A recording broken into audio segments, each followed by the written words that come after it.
I got a box. I got a thing in a box. Hi, this is a big box.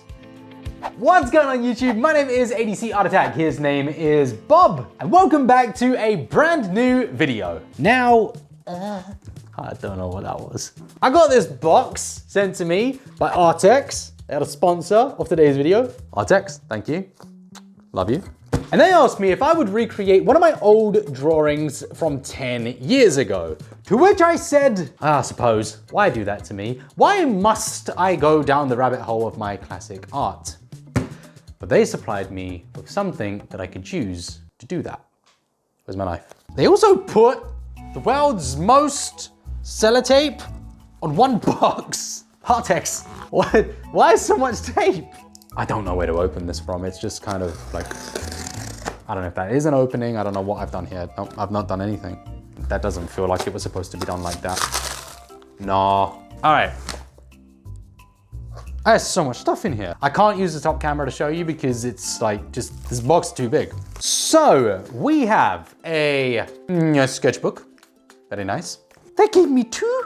I got two sketchbooks. I love sketchbooks. I've started recently using these things and I really like them, and especially with me traveling around a bit now, I'm gonna be bringing some sketchbooks with me and doing some sketching. There's a lot of pages. Then the main attraction. I've just seen what they are. I've used these before. Louise would love these. Oh. We're gonna have to get Louise on this. All right. I couldn't find Louise. Probably put out a signal and see if she's okay. That girl has been missing in action for a while. So I'm doing it myself. We got the sketchbooks. And inside the box, two identical sets of paint markers. Now the reason I've got two of these is because one of these is actually for Louise and one of them is for me. Now there's 72, this collection has 72 markers. I had not, how is there 72? This is such a small box. Whoa, how many nibs do you get? Wow, hello. Can I change to a wait. Aye, that's pretty, I'm impressed. So we get a variety of nibs here and we can actually, I guess, yeah, we can change the nibs, we can replace the nibs, or we can just use the nibs that we prefer, which is a brush and a, guys, can we make this the norm? Companies supplying us with our own options. I love the freedom of choice. This is, they win. They win. And a range of colors we have here. There's a lot of blue and purple and green. This is perfect for my characters. Oh yeah, I gotta do a challenge today. Okay, so today's challenge is to recreate one of my old drawings, which means going through my childhood, digging through my childhood? 10 years ago, I was 23. I was far from a child. Man, I'm so old. Time is ticking by. But yeah, so I'm going through my 23-year-old, I'm not gonna get used to saying that. 10 years ago, I was 23? But like I said, I'm going through my childhood, adulthood drawing folders here, trying to find a drawing from around 10 years ago that I can recreate using the paint markers. Now the challenge specifically was to create a painting, but unfortunately I wasn't a painter back then and I only discovered paints recently. So really it shouldn't be an issue recreating one of my old drawings using paint markers, and I predict they're going to look a lot better. The only annoying thing is that all of the drawings I had done and all of the drawings I had saved were direct copies and referenced straight from things that I loved growing up. It was very rare that I did anything original. Originality just wasn't something I was that into. So choosing the perfect art isn't easy. There's probably no harm in doing a couple pieces of artwork. So I think we'll start with a direct copy, something from my childhood that we can look at and we can all identify as what it is. And then I'll dive into something that's a little bit more original, maybe wasn't the best artwork, but we'll see how that goes. This should be fun. All right, so before we begin with using these, I need to use them. I wanna give them a little test because I've never, These did come with nibs, right? Yes, they come with a broad nib already installed, which is a nice nib if you're doing custom artwork on, say, big things. But I do like me a brush nib, and they got fine nibs, and this is amazing. It's gonna get a little bit messy. I don't have any tweezers. They don't come with tweezers. Maybe they didn't, I lost them, I don't know. I had tweezers for markers, but I don't know where they've gone, so yeah, it's gonna get a bit messy. So we give it a little shake and then we just crack the nib. It's crazy how fast they activate. That is black. I'll start with my name. Anthony. That is a very black paint. I don't want to sell this short. It's blacker than the cap. Look how black that is. Let that dry. I'll use another color while that dries. Actually, I'm gonna change the nib before I get messy. Oh, that came out quite easy. Do I need to keep this plastic on? No. Yes, asked and answered. Okay. Wait, how does this work? I don't know if I'm doing this correct. There's probably a much easier way to do this, but I like complicating things. I don't mind getting a little bit messy, it's fine. Oh, wow. Oh, wow.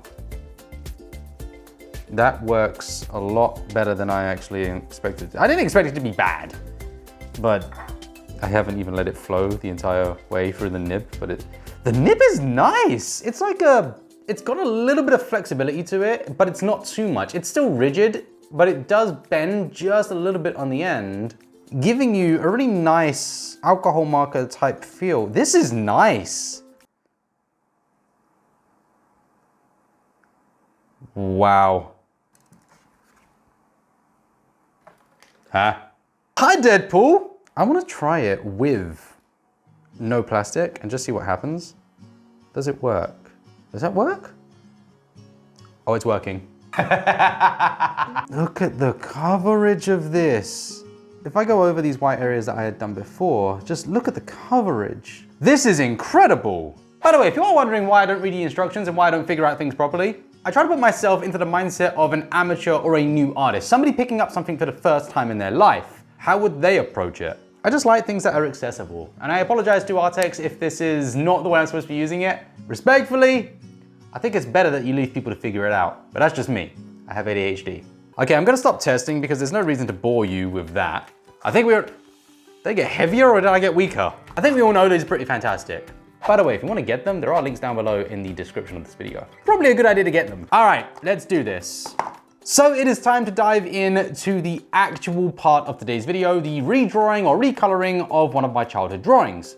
And seeing as we are using paint markers here, I'm going to start by taking full advantage of what we can do with these, and that is to color the entire area solid. This of course means that a lot of these details that I've just worked on are going to be disappearing. We won't be able to see all of those lines, but that's fine. As long as we have some form and some shape, I should be able to figure it out. And as I said before, I am using these markers on paper, which is not their preferred medium, but I do like to use paper. It is my preferred medium, and I know that many of you watching this video, it is also yours, which means you're probably gonna want something that does work with these, but it is nice to know if it's an option or if it isn't. Don't put the cap on your pen before you shake it, please.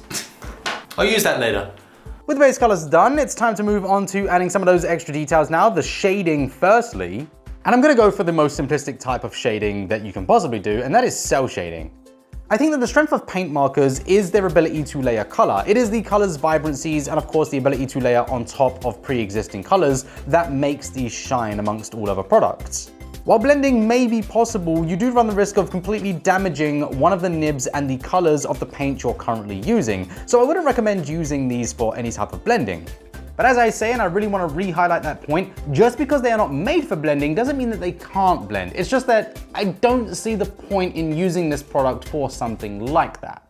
You will damage the markers just to get some results that I think are better suited to other mediums. Remember, like I always say, play to the strength of the product you are using, leave your ego at the door, and stop trying to push your ego onto certain products. If they're not made for it, don't force it. And as you can see, the colors here are just phenomenal, and the way that we layer with these paint pens is fantastic. There is zero bleeding. It's one of the biggest strengths of using paint markers that you can get the colors you want exactly the way that you want with zero risk of any sort of bleeding or any errors that are beyond user errors. Your abilities as an artist to create clean lines is tested here, but the biggest factor is your knowledge of where to place your shadows. And once you know that, well, you should be fine. And I know I touched on this earlier and I'm gonna keep touching on this, but the ability to switch nibs between either the broad nibs or using the fine and brush nibs. One of the biggest issues I've always had with paint markers is the limitations provided by them. The fact that you must use certain nibs on certain textiles and certain projects means that sometimes as an artist who does a lot of small artwork on pieces of paper, I'm pretty restricted and not able to use paint markers as much as I'd like to. But having a brush nib? I lost my brush nib. But having a brush nib? The only thing I want. I can really choose whatever it is I want to do, getting fine hair strands, maybe getting some cell shading, or getting close into those tiny little details that the broad nib is just not capable of. The ink flow of each of the nibs is vastly different as well and will play to the strengths of the styles the nibs are made for. Obviously, with the brush nib being the most fine and precise nib, with the fine nib being a close second, and the broad nib being, well, for the larger areas.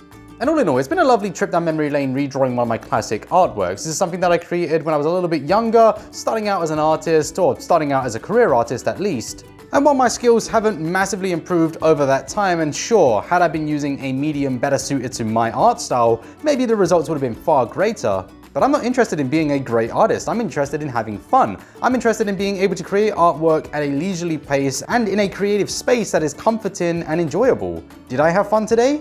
Absolutely. So for me, it's a win. So that was fun, redrawing something that we've already seen and something that I've already done, but this time I was able to do more because I had these. So would I recommend this product to you? Yeah, why not? I'm not a paint marker artist. In fact, I'm not even a painter. I spend most of my time sketching and using alcohol markers. But even I was able to dive into this medium with very little knowledge and able to create something that I think was pretty good, without following any instructions. But more to the point, I found it fun, and that's the most important thing. Thank you so much for watching today's video. I do hope you enjoyed it. I want to actually do a few more redraws in the future. So if there's any of these drawings that you saw through my drawing folder that stood out to you and you'd like to see me redraw them again, well then please do let me know in the comment section down below. And of course, a big thank you to Artex for sponsoring today's video. If you would like to get yourself some of those Artex acrylic markers, there will be links to them down below in the description of this video. Again, I do highly recommend them. They're fun to use, they're easy to use, and they can be used on pretty much any surface you can think of. And that's it from me. Goodbye. Hi. So I just got an email from Artex and they've just reviewed my video, but they showed me how to change the nibs, and I should probably show you because it's pretty genius. So I was wrong on so many levels. You're gonna wanna keep this plastic on, because if I get a marker that I've not used, and then I pop out the nib, choose whatever side of the nibs you want, place them into the markers just as you would normally, and then you use the cap of the marker to activate the flow of ink. So all I'm doing is pushing that cap against the plastic. This is a much cleaner method than the one I was using. Give it a little shake. And we're almost ready to go. Nice.